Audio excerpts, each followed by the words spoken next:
Welcome to the Observe Day podcast, the show where we celebrate the days that matter. From holidays to meaningful observances, we bring you inspiring conversations, stories, and ideas to make each day count. Whether it's raising awareness, learning something new, or simply sparking joy, this is your space to explore the calendar in a whole new way.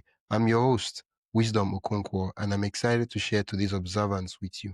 Let's dive in. Okay, in this special National Diabetes Month episode, we dive deeper into the powerful intersection between trauma, immunity, and chronic illness with Magic Barclay, a cancer, Lyme, stroke, heart attack, and diabetes survivor who turned her pain into purpose. As a functional health practitioner and the host of A Magical Life, Magic shares how she helps people uncover the root causes of their illnesses rather than just managing symptoms. Magic is the lead practitioner at Holistic Natural Health Australia and a specialist in PNEI of trauma psychoneuroendoimmunology. As a multiple condition survivor, including diabetes, Magic embodies resilience and transformation.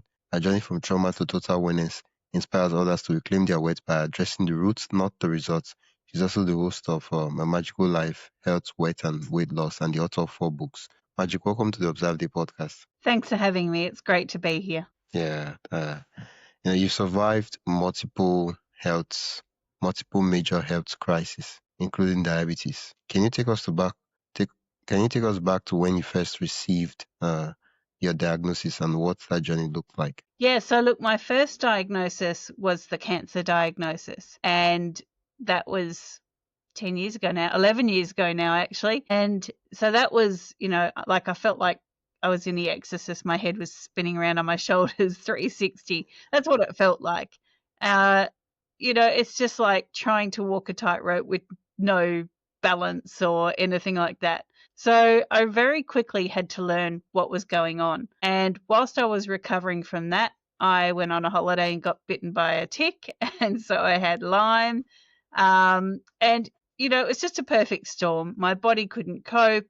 I had a mild heart attack. I had a mild stroke. And so it just all kept piling up, culminating in finding out that I had diabetes. So, it was kind of blow after blow. But one thing that I got from that in a positive way was I learned about functional medicine and I learned about root cause. And I could see that none of these conditions were a surprise. If my symptoms earlier had actually been, responded to, not just to cover them up, but to find out what my body was trying to say. Wow. And what were some of the early signs, that you might have ignored before the diagnosis? Some of the early signs for me were hormonal fluctuation. I knew something was wrong, and I was reading up about the thyroid, and I kept saying to doctors, something's wrong with my thyroid.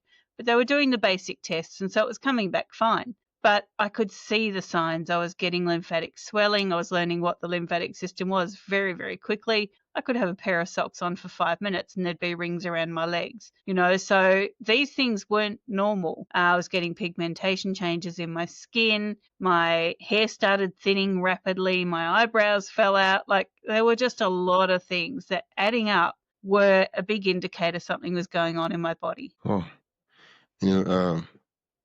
at the early stage, you mentioned about 11 years ago. What role did trauma and stress play in your health struggles? I've always been a stress junkie. I say to people, I call myself a stress junkie because my body knows nothing else. From traumatic childhood to unhappy early adulthood to a very unhappy marriage, which I was leaving when I found out that I had cancer. And so stress was the normal for me and my body was responding.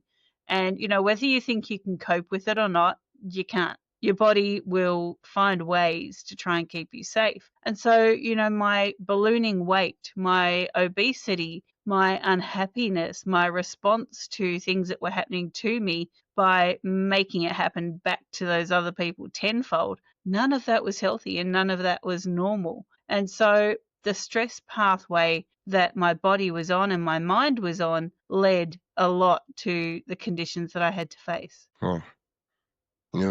After getting the diagnosis, right, series by series, that of cancer, that of Lyme, and the others that were to come. What was the turning point that made you decide to go beyond conventional treatment and look for root causes? Look, straight away, pretty much, as soon as I got the cancer diagnosis, I went, mainstream medicine has let me down already. To get to this point, something is seriously wrong with the treatment options and also, me being listened to. I know when my body is not right. Everyone does. And so continually being brushed off, that's what threw me into learning about functional medicine and learning a different way. And so, have I got it perfectly? No, none of us do. It's like the painter that doesn't finish painting his house. My body will never be finished. It'll never be perfect. But what I can do is support it by learning as much as I can. Oh, for someone newly diagnosed with diabetes, what are some of the hidden factors, emotional, environmental, and immune-related that they should be aware of? Yeah, look, for me, it comes back to stress. So if you look at one of the major stress hormones, cortisol, it's not just a hormone, it's also a sugar. And so for me, knowing that, traditional diabetes testing is first thing in the morning, well, guess what? That's when your cortisol is the highest because it has to bounce you out of bed to start the day. And so that's a natural cortisol pattern. So when we're testing blood sugars first thing in the morning, you're going to get a false reading. So for me, I know I need to test before I eat.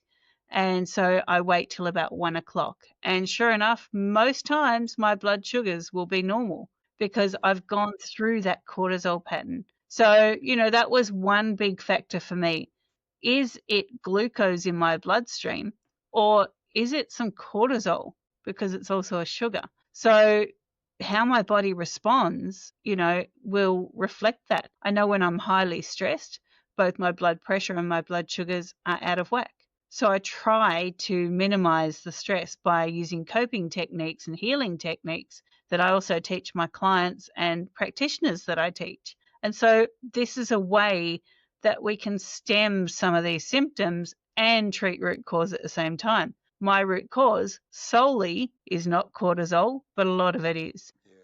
One of the things I introduced when I was reading out the intro is the PNEI of trauma. You often talk about that, but I would love for you to explain that and tell us how this framework help us to better understand and manage chronic illnesses like diabetes. Definitely. So the PNEI is a psychoneuroendoimmunology, and it's a pathway that involves 4 of our body systems.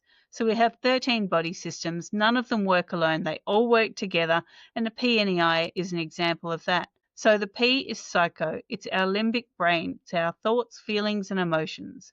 And so our limbic brain has to decide these things, how we're feeling, how we're responding to something based on our reptilian brain, which is at the base of the brain. It's at the amygdala, and that scans everything every second, every moment to keep us safe. Now, the reptilian brain tells the limbic brain, here's the information, here's the data, you decide something, and that decision will be a thought, feeling, or emotion. Now, if we don't stem those thoughts, feelings, or emotions, they send information to our nervous system. And it might look like, neural damage. It might look like some nerve tingling. And of course, when we have diabetes, the nervous system is damaged also.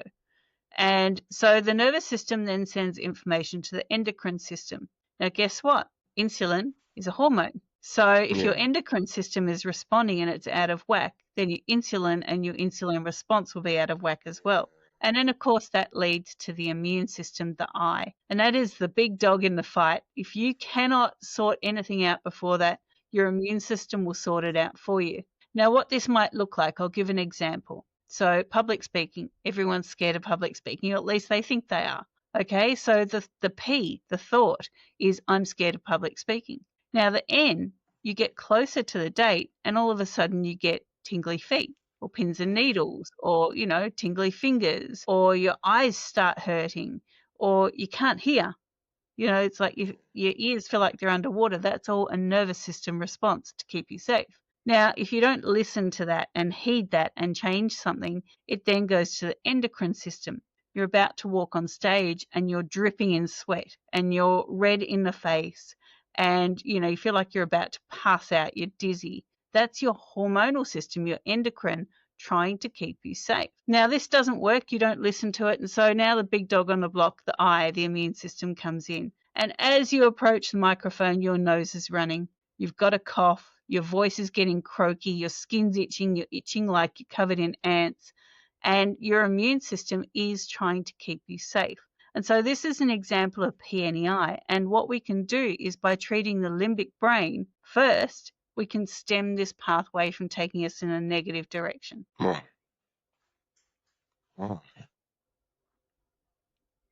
So something as like public speaking, you just walk through the cycle, and the neuro, the endo, and then the immune system. Yeah, it does make sense.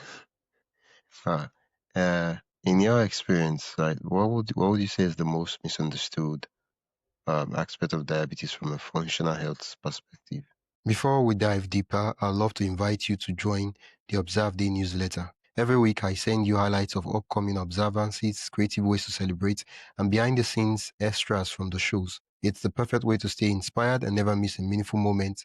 Sign up today at observeday.com/join. That is observeday.com/join. Now, let's get back to the conversation. Yeah, look, it comes down to, a lot of allopathic or mainstream medicine blames the patient, the client. And you can be doing all the right things. I know I was, and I am in my life. I eat, very healthily. I don't drink alcohol. I could do all the right things, try and keep my stress in check. But, at the end of the day, my body just doesn't want to play the game.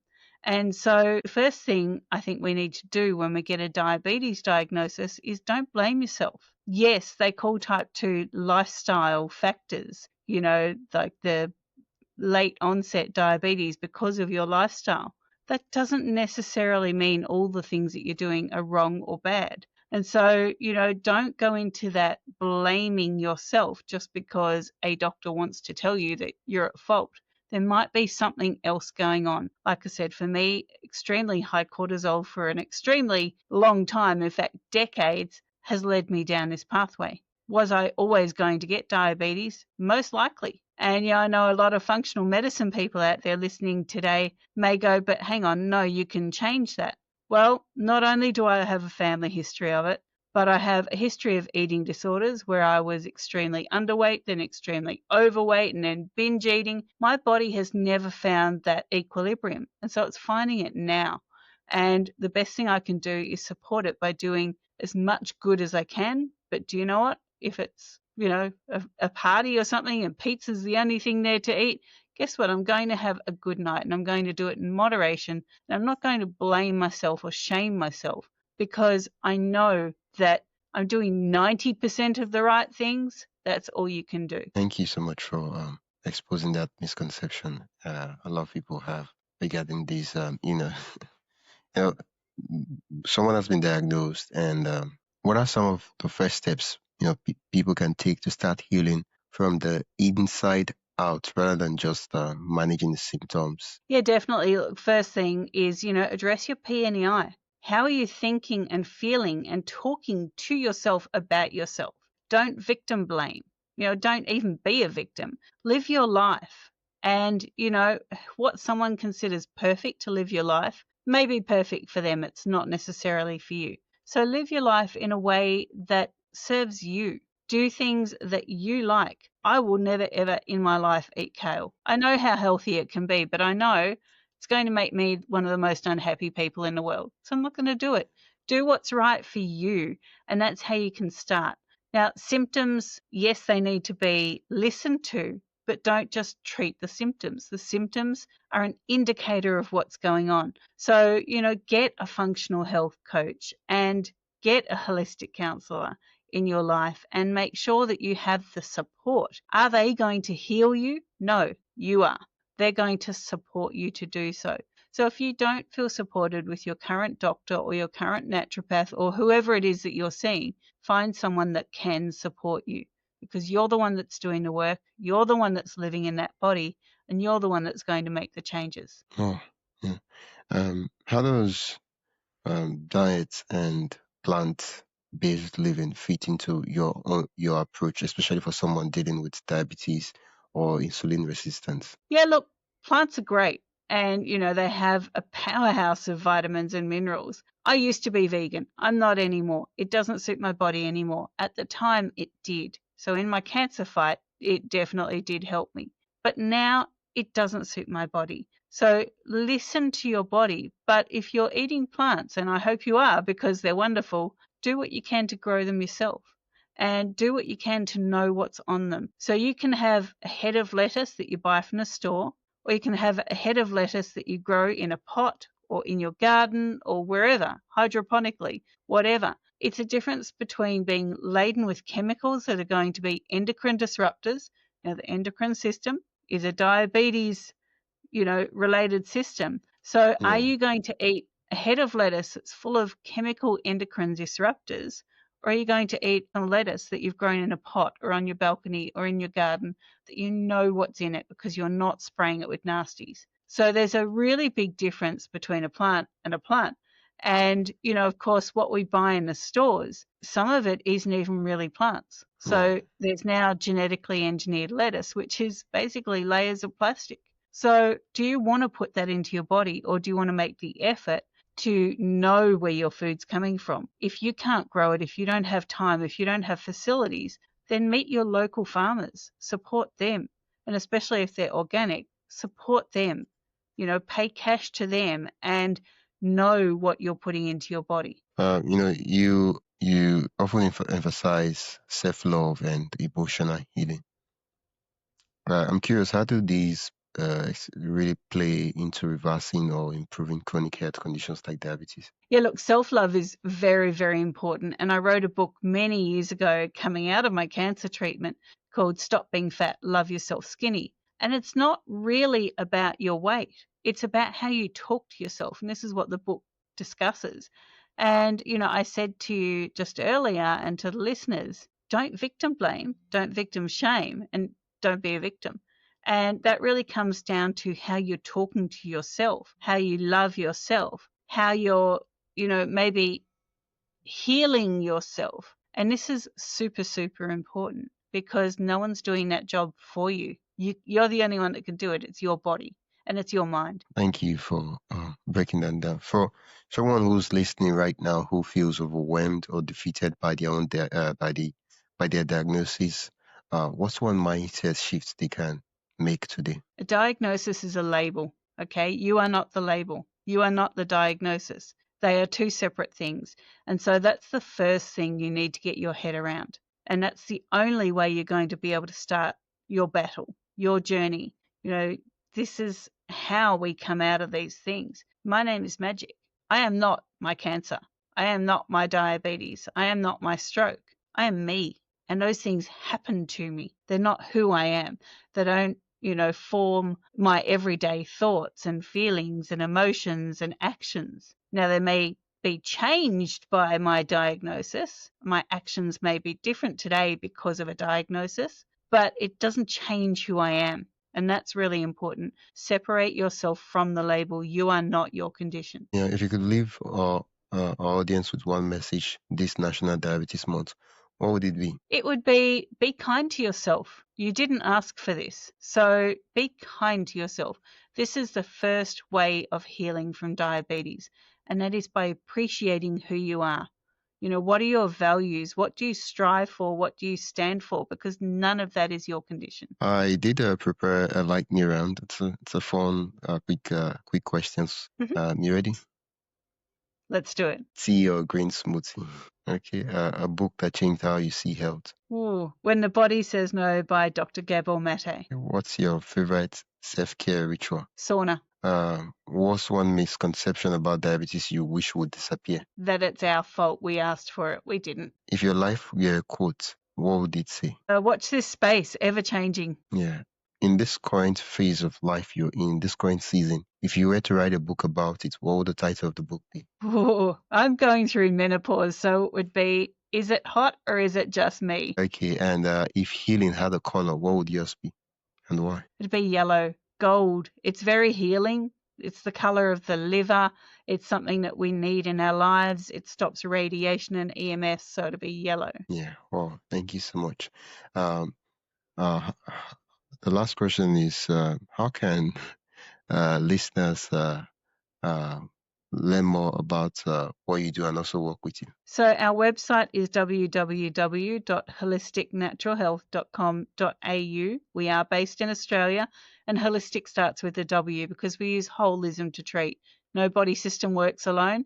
And so our practitioners will use a multitude of techniques and tools to help you with your healing journey. Yeah, well, thank you so much. I will add the link you just mentioned in the description so that listeners can click and go directly to the site. It's been an absolute delight chatting with you, Magic. That's it for today's episode of the Observe Day podcast. Thank you for spending your time with us as we explore today's observance. If you enjoyed this episode, be sure to subscribe wherever you listen to podcasts and share it with a friend who'd love to celebrate life's special days too. Don't forget to join the newsletter at observeday.com/join for more observance stories, tips, and updates. Until next time, keep finding meaning in every day.